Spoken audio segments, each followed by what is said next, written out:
Episode 12, I think we're on now of the Jesus Cartel, and I'm excited to be here. Excited as always. Clay, how you doing, man? What's going on? Man, life is good and things are good, and man, this has just become routine. Yeah, And man, just continue to enjoy the Jesus Cartel, continue to enjoy the expanded audience and the feedback that we get from it, and also just continuing to enjoy talking about these topics with you.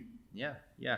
It's interesting because, when we first started, I was like, well, how much do we really have to talk about? I kind of thought maybe we'd even do 12 episodes and kind of like quit just because it's like, well, we've pretty much talked about what there is to talk about. But the viewers disagree. They have more questions, and we'll do this until they're out. And man, I've really enjoyed it so far. Is anything new happening with you? You got anything going on right now? Man, things are good. Just got back from a short vacation with my wife and two of our best friends, and something we hadn't really talked about here, but I'm campaigning again. So 4 years ago, I ran for a police jury of Richland Parish.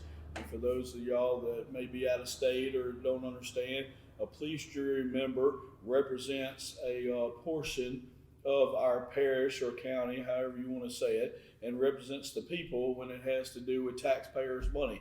So anything that has to do with taxpayers' money, such as roads and drainage and different taxes and stuff, comes through the police jury. So 4 years ago, I was elected as a police jury member of Richland Parish, and this year I'm running again for that same office there. So politics is not my favorite thing in the world, but visiting with people is my favorite thing. So I've really enjoyed visiting with people. Yeah, I think that running for political office is a cool thing, and I don't want to like dive off onto that trail again, maybe for another episode, but I think we need more good people that run for office, more Christian people run for office, and I think we have too much of the mindset that the government isn't going to fix the world, Jesus is, and so we just don't do anything. Right. You know what I mean? And so I've been guilty of that myself, which I guess I'm still fairly young. Not that I couldn't run for political office, but that's a lot. That's been a lot of my mindset. It's like, what's the point of if the government is really against us and not for us, and so what would be the point of trying to infiltrate that if it's kind of a corrupt entity as a whole? And I think the point is exactly why you're running, is because there is still some influence that we can have, and if there's areas we can have influence, why in the world would we slough off the responsibility of taking part of that? Right. It's no different than saying, well, the world is so corrupt that we're not going to try to lead people to Christ. Yeah. Hey, there are corrupt people out there, and the world is corrupt. And in addition to that, we're still leading people to Christ. So we can still influence our community in a positive way. And it's funny that you said that. I hear people say all the time, we need more Christian leaders in office. Yeah. But then two things. Number one, we don't see a lot of Christian leaders running for office. Yeah. So that becomes problematic. And then 4 years ago when I ran, really nobody has anything negative to say about me. It's Sure. just the way it is. It's the way I lead my life. So the one negative thing that I've heard, or the quote unquote negative thing that I heard was, well, he's a preacher. Yeah. So they try to use that against me. I guess maybe preachers have a stigmatism of, not being strong. Maybe they have a stigmatism of not being good with money because most of them are poor. And those two things aren't me. Yeah. I am very strong, and also I'm not poor. God has given us many talents to use in business and stuff. I have a master's in business and nonprofit management, so it makes it perfect for working on the police jury and helping with that and being in local politics. So I've enjoyed it and hope to do it for the next 4 years. Yeah, and I think one of the stigmas that you have with politics, especially, I say especially, more so on the large level, the federal level, countrywide level, is that it's just a mindset that it has to be done dirty. And it doesn't. No. It doesn't. And if you're a man of integrity and someone who is above reproach, then there is a way to do that with integrity. And just because someone else hits below the belt doesn't mean that you have to. And for a lot of people, they think that that's the only way that you can win. And that's not true. Two, I would be a lot more willing to vote for somebody that didn't swing below the belt, just because like integrity is what I'm looking for. Like that's numero uno. So if you or the people who represent you or support you, or because this is paid for by the supporters of Clay Russ, it's like if you've got those people out there smearing your other people, man, that doesn't make me think like this is the guy I want representing me. And so I think that there are some old school politics and some ways that politics have been done in the past that the generations that we're in now are not as interested in. And I think that if we move away from that as a whole, I think that more Christian men could do better politically than they think that they could. I had that discussion with a friend the other day, one of our best friends, and I was basically whining about somebody talking about me in a negative way, and finally he goes, well, that's just politics. I said, no, it's not.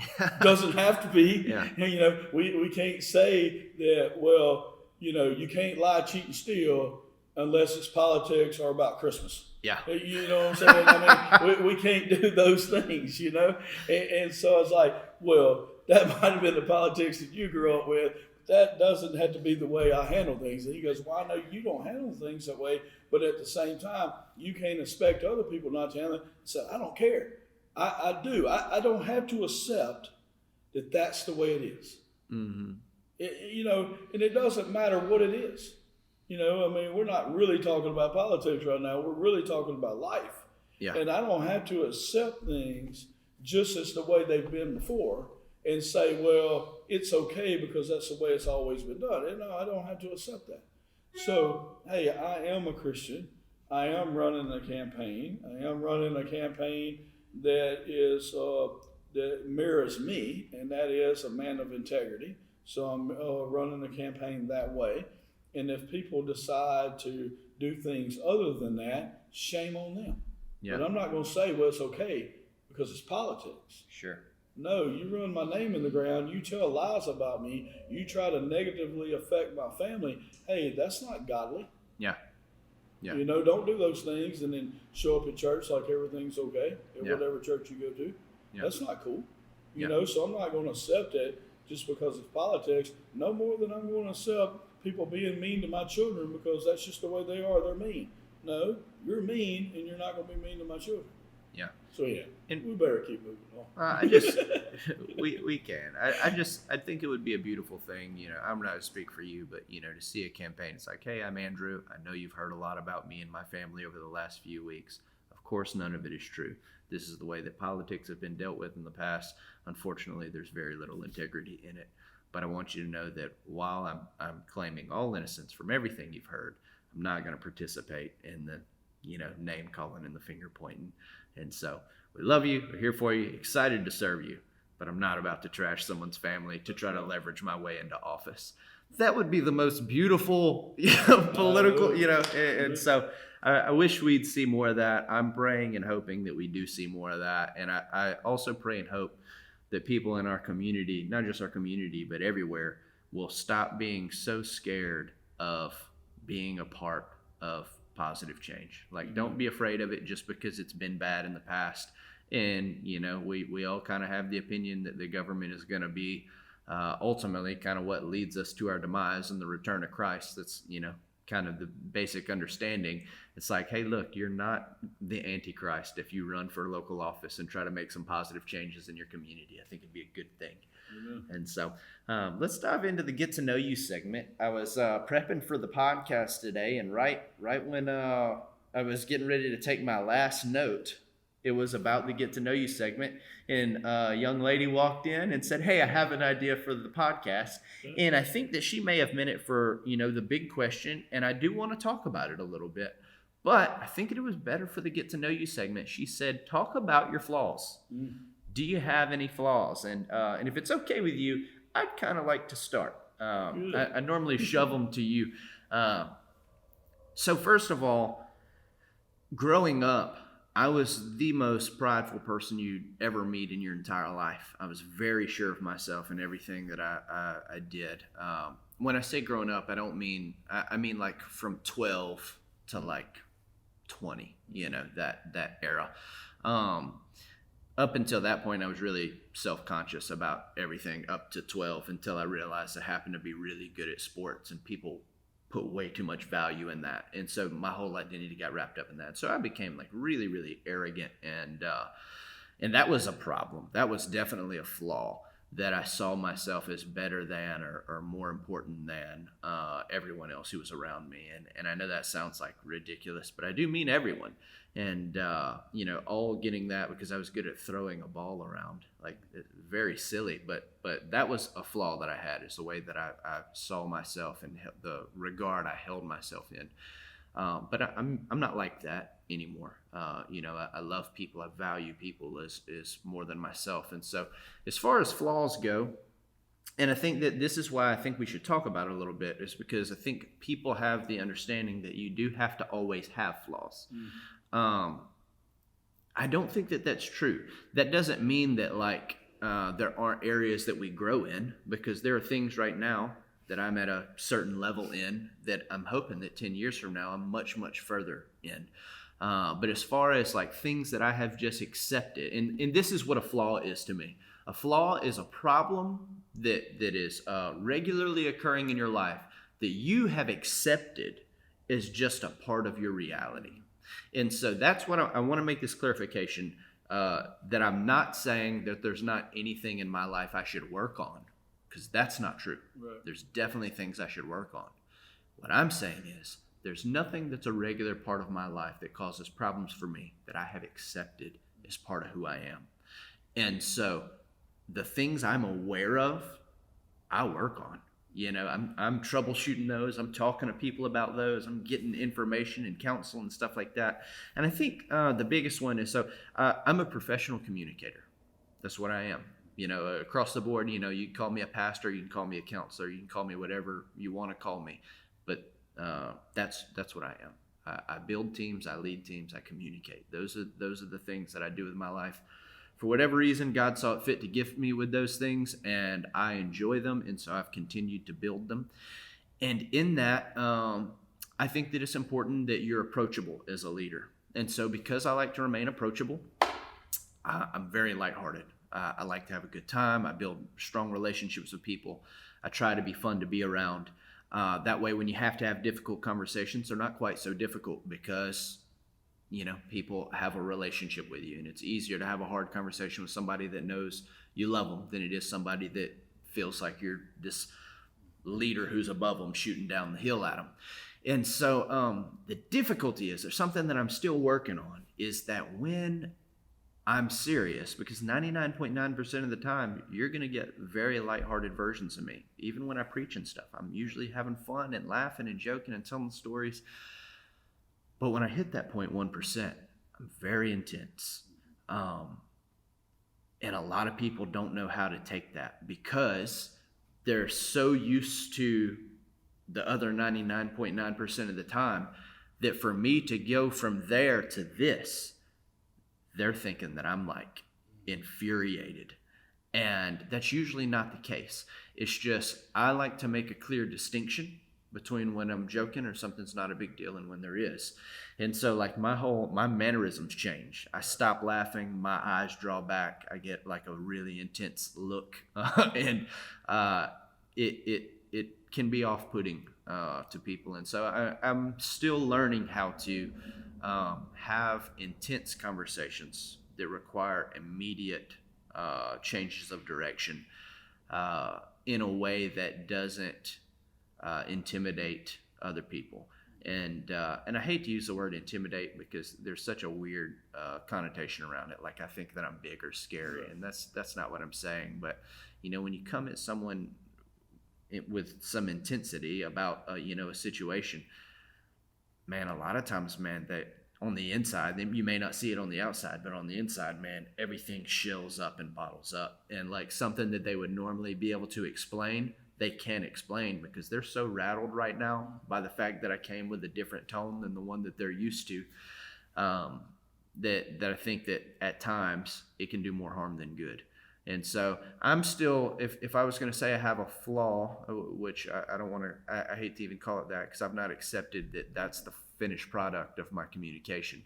But if there's something I'm really trying to work on right now, it's how I communicate things that require being immediately addressed in a way that communicates its seriousness, but at the same time doesn't shell up who I'm talking to where they feel like they can't be comfortable being open and being honest, which is easy to do when you're laughing and joking, but you can't really be like, hey, look, man, just whenever you feel like it, I really think you should stop hitting your kids. You know what I mean? And so that's obviously really silly. But sometimes I take a demeanor and intensity that like they feel like they can't really give the true explanation for what they're feeling because they're feeling that I'm angry, and I'm not angry. I just am trying to communicate importance. And so that's something I'm working on right now, and just trying to continue working through and just really mastering that part of communication. And it doesn't always go the way that I intend. What about you? Is there anything that you, anything like that, or? Yeah, so basically, I could say, ditto to everything you just said. Many flaws when I was a teenager and young adult, and really have just been working on those for the last 27 years. So fine tuning, being transformed into the image of God, self evaluating, seeing areas that we need to improve on. And like you said, really not going to accept anything that's negative as being there forever. Yeah, It's just not. I even joke with people that sometimes that I've worked so hard to add the good stuff, get rid of the bad stuff, fine tune the stuff, that now I'm down to not biting my fingernails. That's where we're at, and for where I started. to that is huge, and everything. But I do get this question a lot, and here's the context I get it in. Well, you and Becky look to have such a good relationship, and your kids seem perfect. Do y'all just plug in the middle of the night? You're really not real, or is there some flaws that you're hiding? Mm-hmm. And the answer is neither. Yeah. Becky and I do have the perfect marriage for us. We really don't fight, which works great for us. We really do have 3 beautiful, beautiful children that make really good decisions. All of that's true. And there is nothing else. But we all know who we are in Christ. It goes back to the identity message. We know who we are in Christ. We've been raised in that. Our kids have been trained in that. And because we know who we are in Christ, we don't have to have crutches of the world, and we can be confident in who we are. And so I usually know what people mean, and probably what that young lady meant when they asked the questions. Hey, y'all seem to be really good at a lot of stuff. What are you not good at? Well, we talked about that, another time. Things that we're not good at, and there are things that we're not good at. But having flaws, mm-hmm. like you said, really means that we've decided that, hey, we're going to be good in all these areas, but we're going to allow this one area to stay there. Yeah. And that's not something that we're satisfied with in life. Yeah. That's not something that either one of us are willing to have happen, much less admit, in our lives. Hey, if there's an issue, there's things I'm working on all the time. When I'm on this podcast, I try to work on my enunciation because sometimes, I let words run together because I get lazy, there's times in my life where I have to, focus more on what I'm eating and what I'm not eating, or what, physical activities I'm doing, or what not, physical activities I'm not doing. And so, hey, we're always working on stuff. But as far as flaws, it's not there. Yeah. Yeah. And I think that's the biggest thing that, you and I have both kind of echoed is we don't think that we're perfect or handle every situation perfectly. And I definitely understand how it could come across that way. we're sitting here giving everybody else in the world advice on how they should do all their stuff. But the reality is, it's not that we think that we handle everything perfectly, but what we haven't done is ever accepted that the areas we don't handle perfectly are how we're always going to handle things. And so that's why we wouldn't call them flaws. It's not that we don't think that we have room to grow. It's absolutely not true. But it is definitely true that we've not accepted them, and we're going to continue to work on them. And so, the things that, if I was going to say I had flaws, the flaws I had 5 years ago, I don't have anymore. Mm-hmm. And so we're continuing to move forward, and the things that I struggle with now, I don't intend to struggle with in 5 years. Mm-hmm. And so that's that to me is a good thing. And and another thing on top of that, and it kind of echoes your last point that you made at the end earlier, but people ask me all the time, well, why are you such a positive person? Well, there's a lot of really good reasons why I'm a positive person. We can go back to identity. We can go back to what God's done in my life, or we can go back to, all the great things that happened in my life. But there's another angle there too, is I'm a very positive person because I'm not a very good negative person. You know, and that kind of goes back to what you were talking about, being intense and stuff. Hey, if I'm going to be negative, I'm not a good negative person. There's other people that can walk around negative and be perfectly okay in their mind. I don't think they're perfectly okay, but in their mind, they're perfectly okay and they're negative. Not me. If I'm going to be negative, we're going to burn it down. Yeah. You know what I'm saying? We fixing to get it, and we fixing to fix it. We fixing to crush it, whatever we got to do, because that's not where I want to be. Yeah. So I just decide not to go there. Yeah. So I've learned over the years, how to fix things in a good way, how to fix things in a positive way. So one of my flaws used to be not being good at being negative. Well, guess what? I don't want to ever be good at being negative. So what I've decided to do is just to be more positive. Yeah.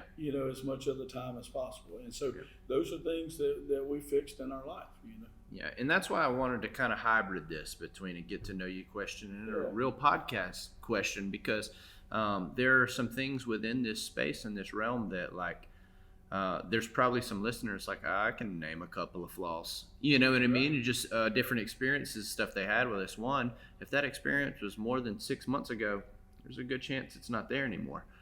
That's how intently I self-evaluate and how often I change things. And two, and here's a perfect example. Okay. There's a lot of times that I have heard through the community, dealing with people in certain situations, like, man, once Andrew makes his mind up, he is not going to change it. And that is absolutely not true. And I know you know that because you and I have had a lot of conversations where you saw me say, you know what? I see what you're saying. Right. I made a mistake here. I see it the way you see it now. If that were true, I would not be able to, one, I wouldn't be able to do that at all.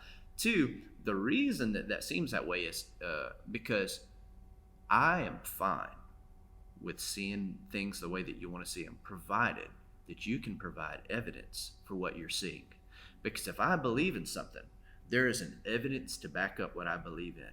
You can't just tell me I'm wrong and that I need to change without any sort of evidence to the contrary. That's so much of what people bring to you, though. Right. They just don't like the way what you said makes them feel. Like one of our first podcasts we did on feelings and how feelings shouldn't guide you. There's so many people that want to come and yell and be like, I can't believe you would say that you shouldn't, have feelings, and all, which is not what we say, but it's how they word it.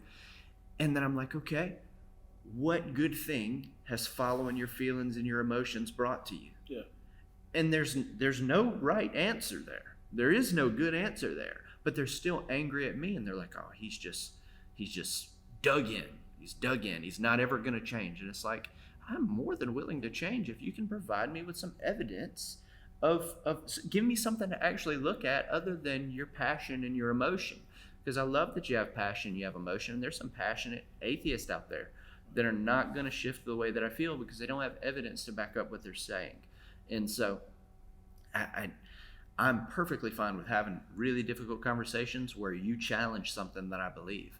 I would just ask you to respectfully make sure that you bring real evidence for what you're saying.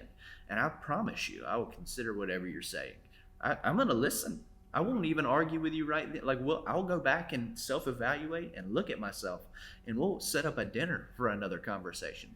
But you got to bring something to me other than just how you feel about it, because that's never going to be good enough to change my mind. Because it wasn't what solidified my position in the first place. How I feel isn't what solidified my position. Some real factual evidence of I performed action A, it got result A. That's what formed my opinion. Probably that repeated over hundreds, possibly thousands of repetitions. And now you're coming up to me telling me that's not been my experience. Well, I am 997 out of 1,000 on this being correct. And so I need you to bring me something that's going to tip the statistical scale, because right now all the evidence is way on one side. And if you got something that can tip that, bring it to me. But if it's just your feelings, then that just becomes 997 out of 1,001.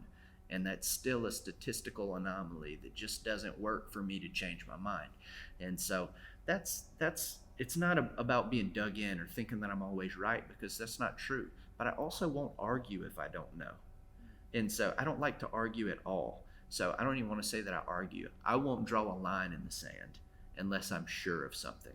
And so, like, if you come to me and you tell me, Andrew, look, you think you know so much about politics, but really it's this, this, and this, I would just go, oh, okay. So I don't know. I've never ran for political office. I watch from the side. I would never draw a line in the sand or stick a flag in the ground over it, because I'm ignorant on the subject. I have my opinions. That doesn't mean anything. They're just opinions. But with the things that I have seen and I have experienced over and over and over, yeah, I'll stick a flag in the ground if I feel like you're going to lead some people astray in an area where we have pretty strong evidence. And so, have you ever, do you get accused of stuff like that? No, yeah. So I really wanted to comment on that, because it brings it to, I know we're supposed to be talking about flaws, but it brings it to one of my greatest strengths. And it didn't start as a strength, it started as a strategy. But the more I operated in it, the more it became a major strength of mine. And that is, I hear people say all the time, well, Clay, it seems like you always get your way. And if somebody doesn't know me and they see or they perceive that I always get my way, then there's some negative connotations that come along with that, like that, I'm some ruler, or, or mean, or, or whatever. And, but the reason why it seems like almost always I get my way is because I choose my battles wisely. And that's what you were referring to.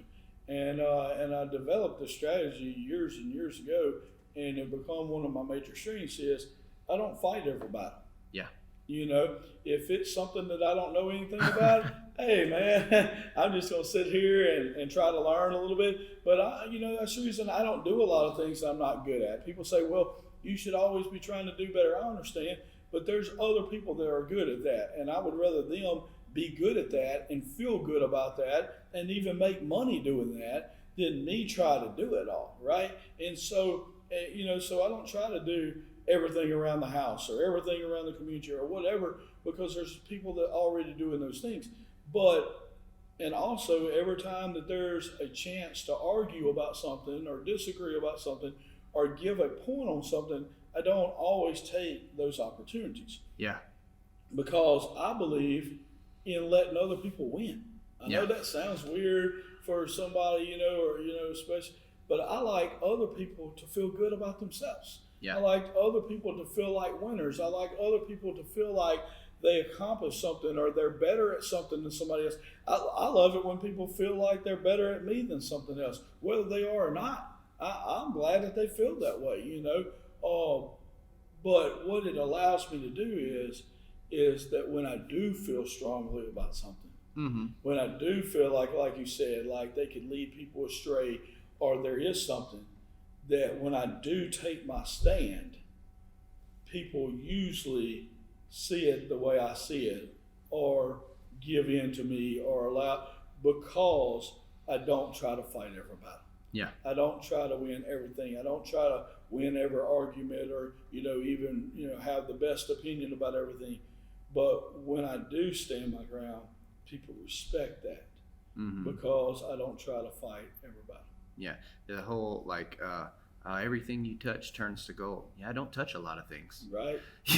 There's a lot of bad things that I don't touch. There's a lot of things I recognize I can't turn this to gold, and so I don't mess with it. I talked to a banker friend of mine last night, and he's just like, there's deals that people bring me, and then there's deals that I bring to the committee, and then there's deals that I bring from the committee to the board.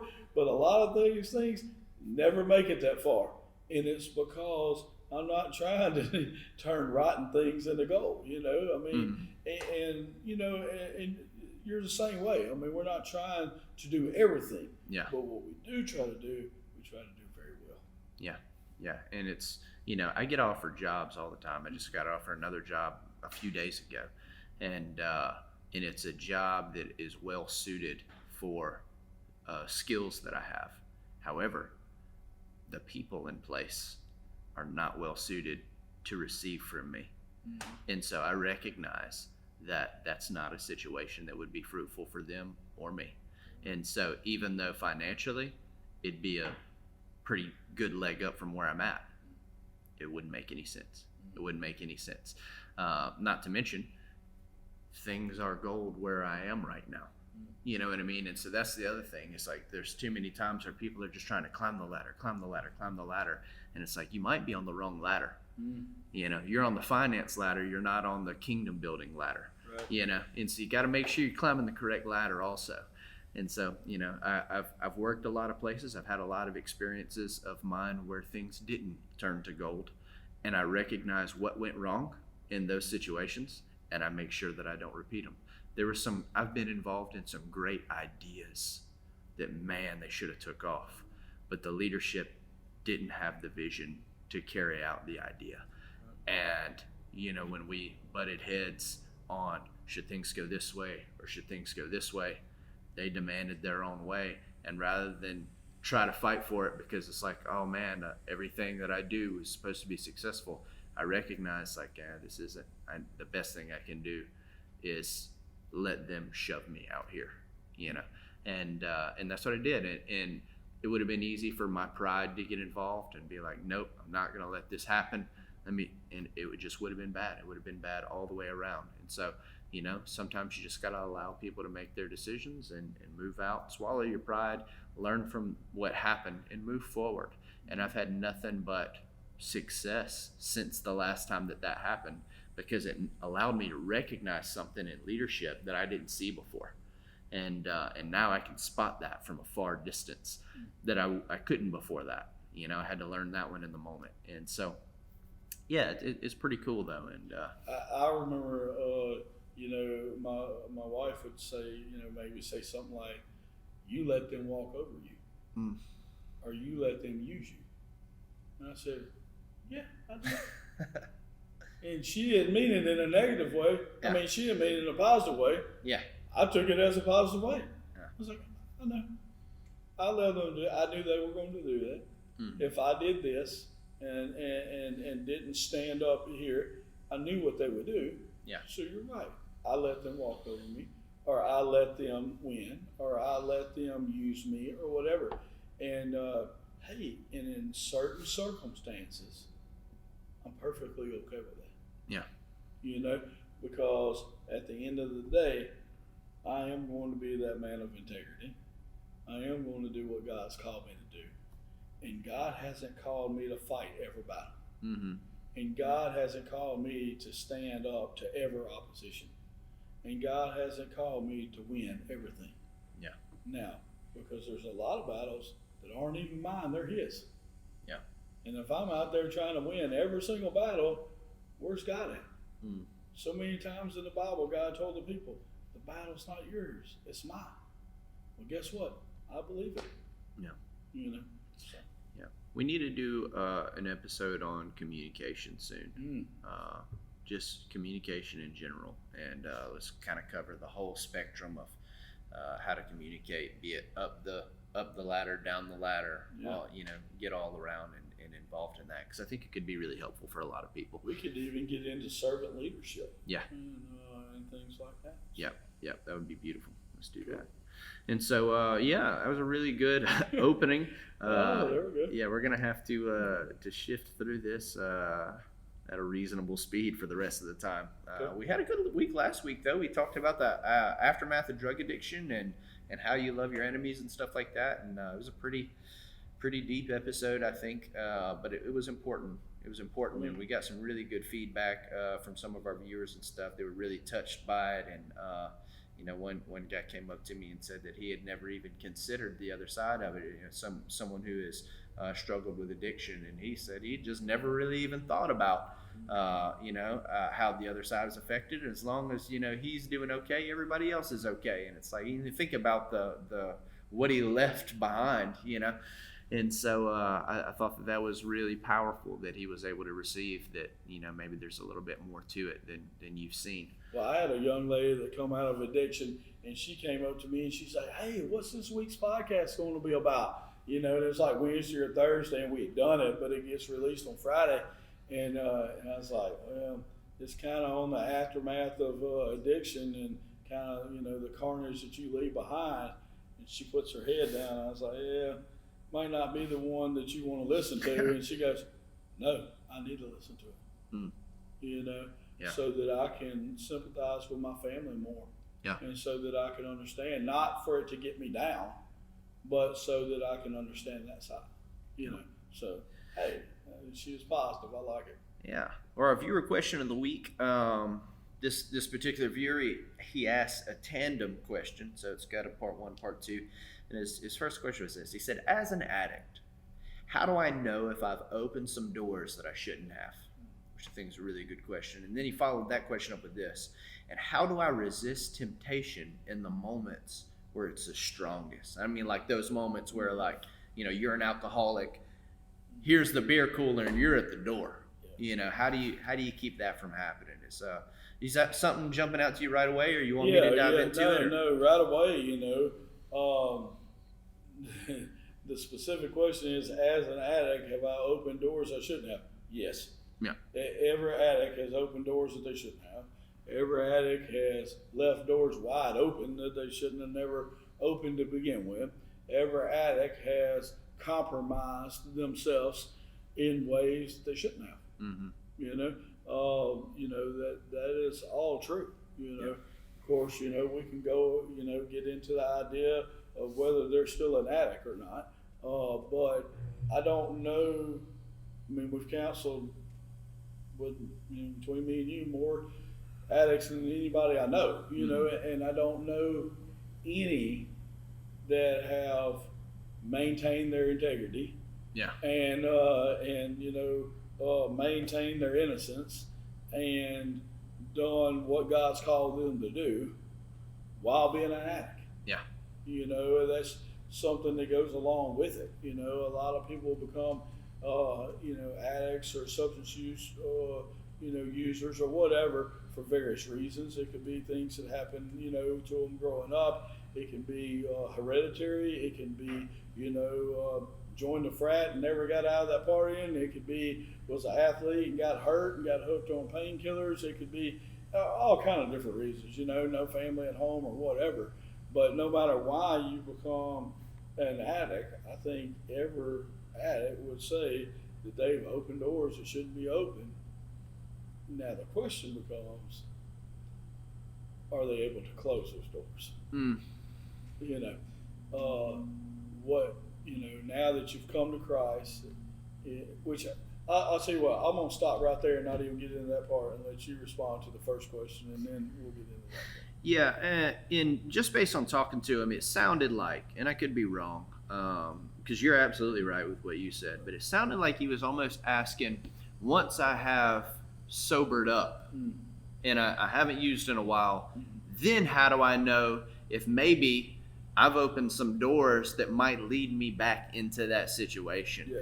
So I think the first part of that is deciding whether or not you're still an addict or not. Yeah. Because if you still see yourself as an addict, then you've left a door wide open. because when things get rough, when things get tough, you're going to do what an addict does if you see yourself that way. So I think that's one of the biggest doors is deciding, hey, I'm sober, I don't want to use anymore, I'm learning this new life in Christ. Do I see myself as an addict anymore, as a recovering addict, or do I see myself as a new creature in Christ? Because if you see yourself as a recovering addict, then there's a lot of doors, Yeah.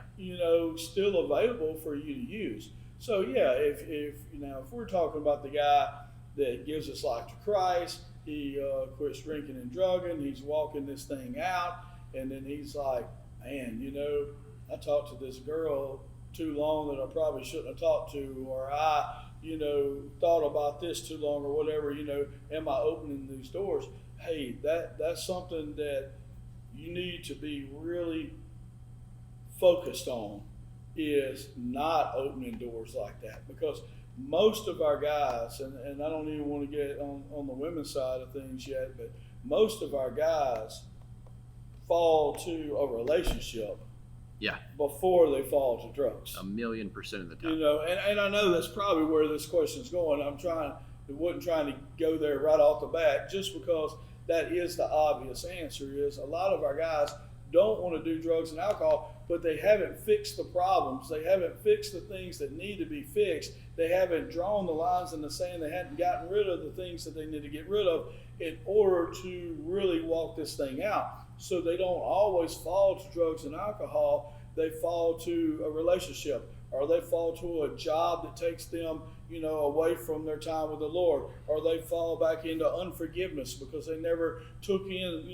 care of some things that they were supposed to take care of. And so usually they fall to one of those things.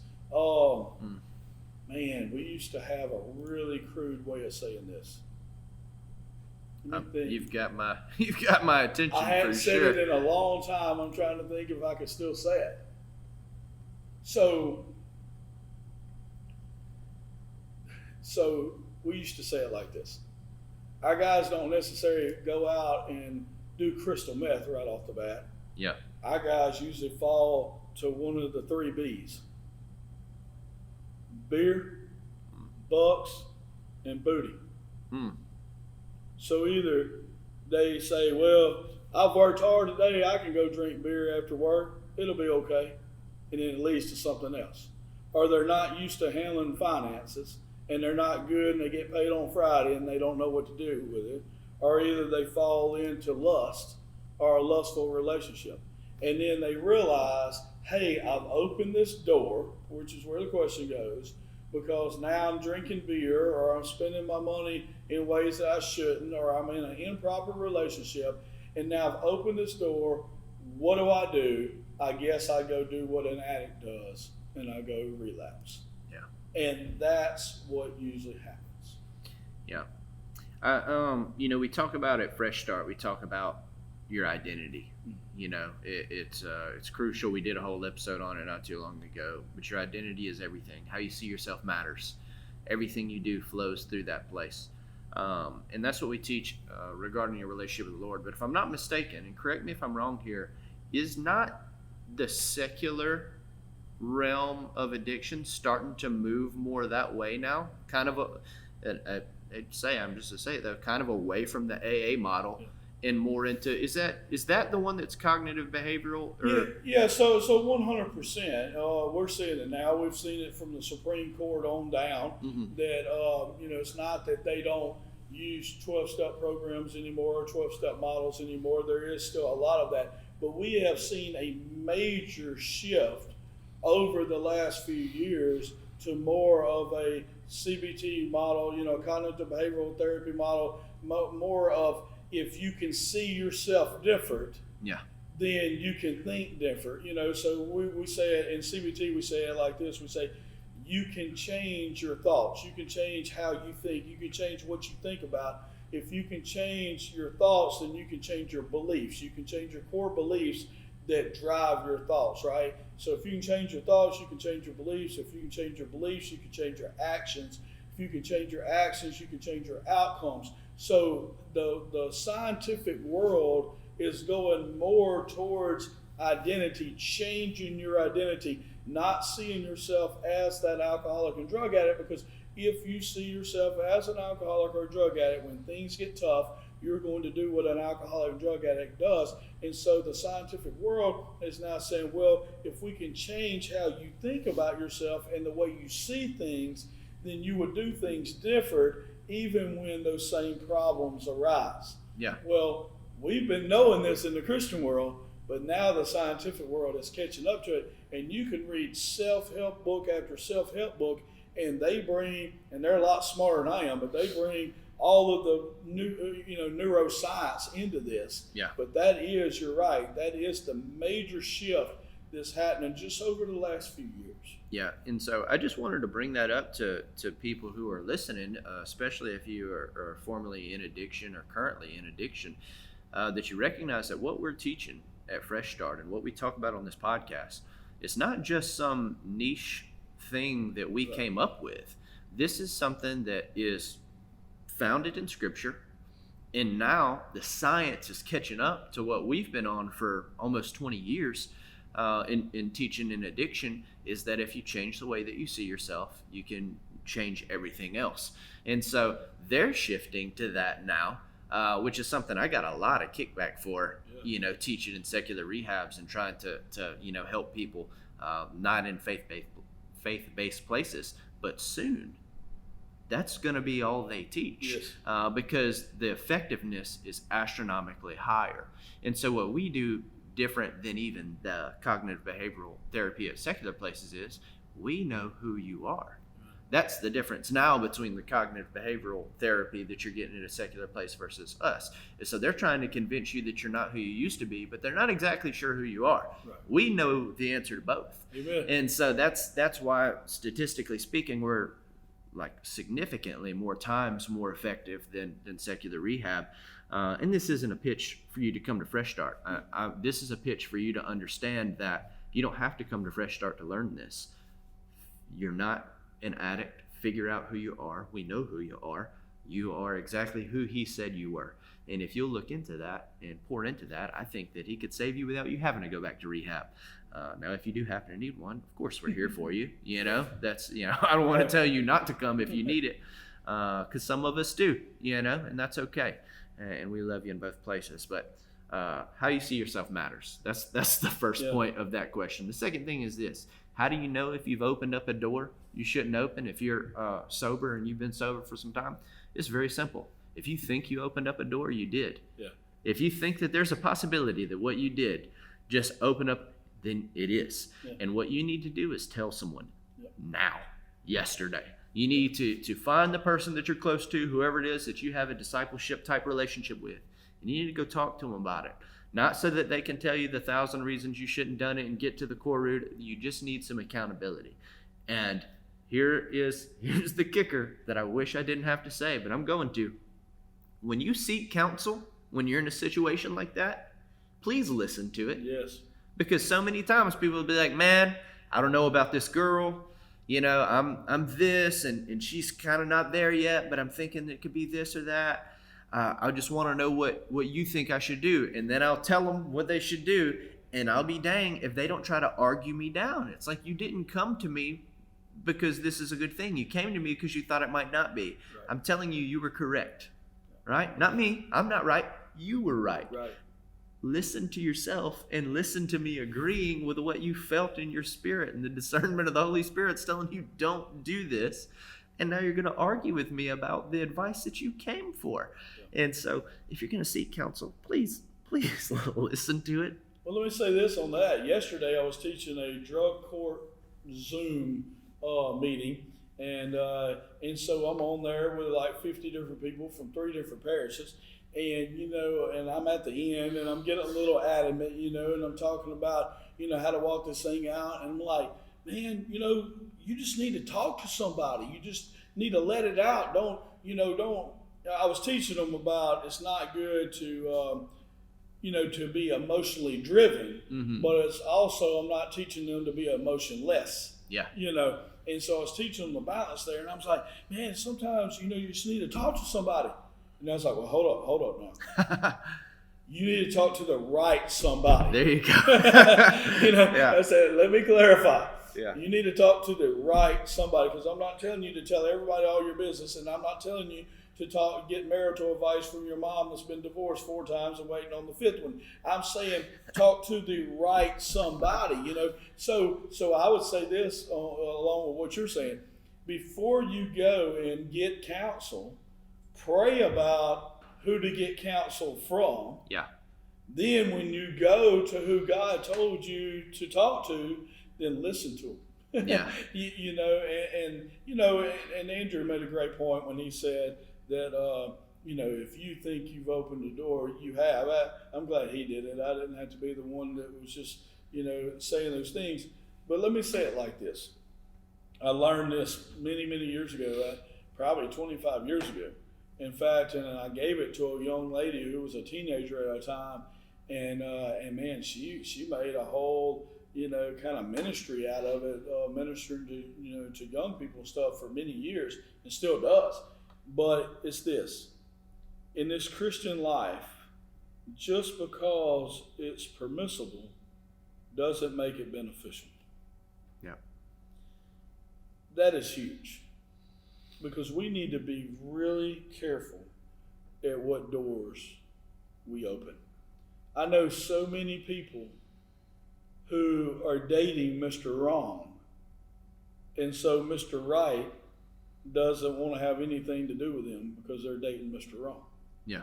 I see so many people compromising themselves in what to the world seems like small ways, but when the godly person sees it, they can't help but to notice that you're compromising yourself in those ways. Yeah. I tell my guys all the time that, hey, if a woman is willing to compromise herself for you, then, hey, that's not the woman that you're looking for. I tell them that in a crude way. I say, look at you. You're not like some Fabio guy or whatever. If she's willing to compromise herself, her beliefs, her integrity for you, mm-hmm. then she'll do it for somebody else. Yeah. And so we need to be really careful about the doors that we open and not think, well, the world's doing it kind of like the politics. Well, you can lie, cheat, and steal in politics. No.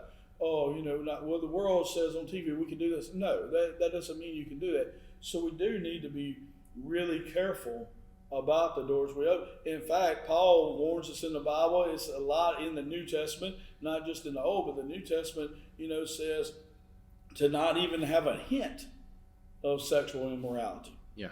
Not even to joke about it, not even to act like we may be doing something even if we're not doing it, or that we may even entertain something that we wouldn't do. We need to stay as far away from those things as possible, because like you said, if you're asking if you open the door, the answer is, yeah, you've already opened.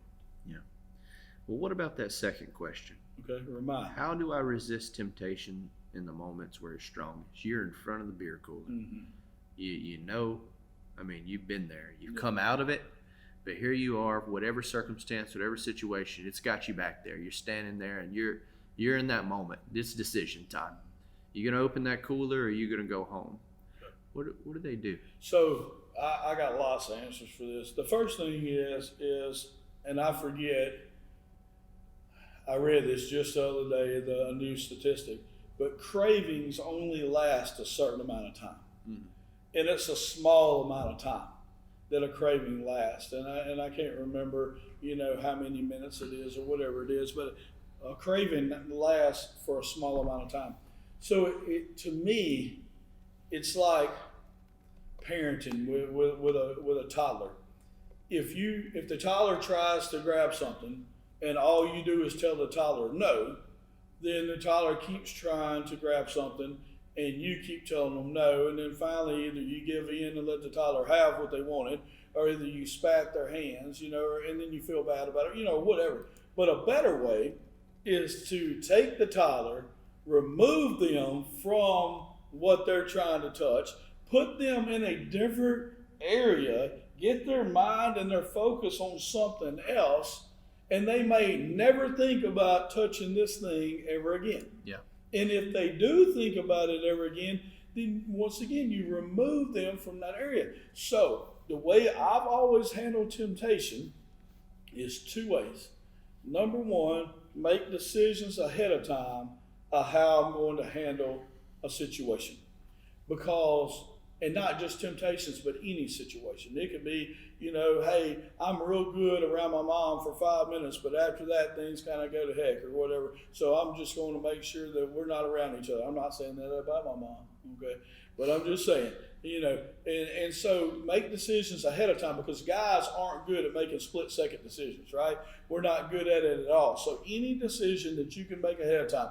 Hey, if somebody brings me some weed, this is how I'm going to handle it. If somebody does this, this is how I'm going to handle it. Whatever the situation. So make decisions ahead of time. But the other way that I've always been really good at handling temptation is to run. Yeah. To get the heck out of there. Mm-hmm. As fast as possible. Because it's not always that I know that I'm strong. But sometimes it's because I know that I'm weak. Mm-hmm. And because I may be weak in the area, especially walking this thing out new. I mean, I made decisions way ahead of time. That if a woman come and approached me in a way that she shouldn't, I was not giving some long explanation. I was not going to explain to her that I was married. I was not going to explain to her what God has done in my life. None of those things. I ran. Mm-hmm. I got the heck out of there. Yeah. No matter what the temptation was, no matter what coming, I avoid all temptations as possible. Yeah. I'm serious. I don't go to a convenience store. Mm-hmm. Why do I need to go to a convenience store? Yeah. There's nothing in the convenience store that I can't get cheaper at Walmart or somewhere else.